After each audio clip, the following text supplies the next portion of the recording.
Guys ये हमारे पास सीटी एक बाइक है और इस बाइक में जो है ना प्रॉब्लम क्या हो रहा था, जो इसका शॉकर होता है ना, जब ब्रेकर पर जब बाइक जाता था ना, जो शॉकर है बहुत ही ज़्यादा आवाज़ करता था, कट कट का जो है ना आवाज़ आ रहा था। तो इस बाइक का जो है ना हमने अभी शॉकर खोला, यहाँ पे देखिए शॉकर खोला।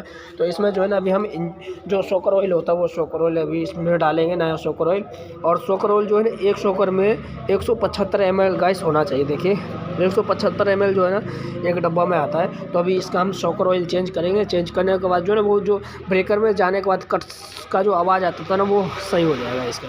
तो अभी इसका हम शॉकर ऑयल चेंज करेंगे।